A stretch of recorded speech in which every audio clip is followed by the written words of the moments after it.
Formations like these require long hours of intensive drilling and careful judgment.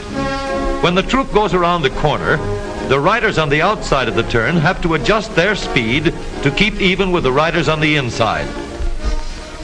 The man on the outside has to ride a lot farther and a lot faster in order to keep up with the parade.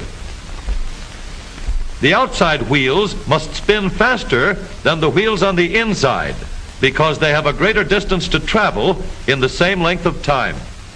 When a wagon turns a corner, the wheels can travel at different speeds because each one can turn freely on the axles. And in the early automobiles, the rear wheels turned separately and only one wheel was connected to the engine. But when only one wheel was driven by the engine, it had to do all the work, and it couldn't get a good enough grip on the road to do its job properly. So the one-wheel drive was soon out of date. But if two wheels are locked on an axle so that they are not free to turn separately, one or the other has to slide. So engineers had to find a way to connect both rear wheels to the engine without sliding and slipping on turns. The device which makes this possible is a part of the rear axle. It is called the differential because it can drive the rear wheels at different speeds. The differential looks complicated, but once we understand its principle, it is amazingly simple. These two wheels are mounted on separate axles and supported by a frame so that they can revolve freely at different speeds. Let's fasten a spoke on the inner end of each axle so that by turning the spokes, we can turn each wheel separately. With a bar or crosspiece, we can turn both wheels in the same direction at the same rate of speed. Let's get something to hold this bar in place so that it will press against the spokes. Notice that this support is not locked to the axle. It turns freely. Now we can spin the wheels by rotating the support. This is fine as long as both wheels are able to turn at the same speed. But let's see what happens when we go around the corner. With this arrangement, we cannot drive one wheel faster than the other.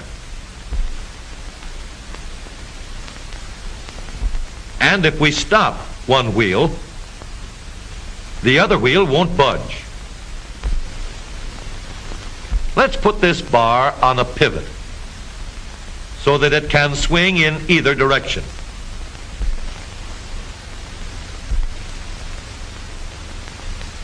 Now, the bar can still turn both wheels at the same speed. And because it pivots, it lets one wheel turn even when the other is stopped. But if turned too far, the bar will swing around until it won't drive the spokes that turn either wheel.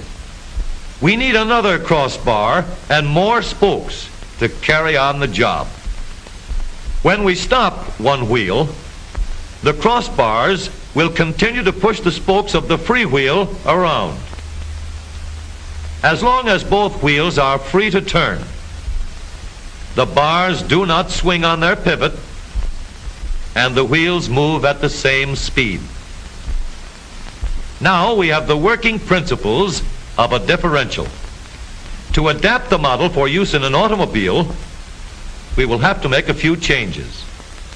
In order to reduce the jerky action caused by wide spaces between the spokes, we will put in more spokes. Further filling in the spaces between the spokes gives steadier, more continuous action, and changing the shape gives firm, constant contact.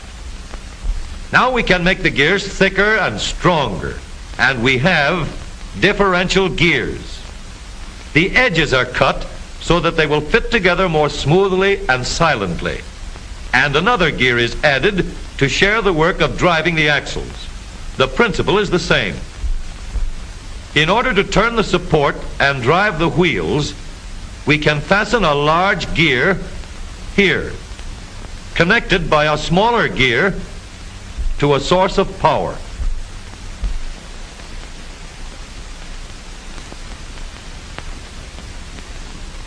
Notice that the power is connected to the differential at the center line. We can make our model more compact by moving the gears closer together. When we put our differential in an automobile, we have to leave room for the drive shaft, which carries the power from the engine. We may build the floor of the car above the drive shaft. But if we do, we won't have much room inside unless we make the top of the car high too. Of course, we could lower the floor and ceiling, but the drive shaft would be higher than the floor. This would have disadvantages. A shaft in the middle of the floor of an automobile would be inconvenient for passengers and would be awkward for carrying luggage. Today, engineers have found a way to make the car roomier and closer to the road without a clumsy shaft above the floor. The drive shaft from the engine to the differential is lowered out of the way, and the drive shaft is connected to the rear axle at the bottom.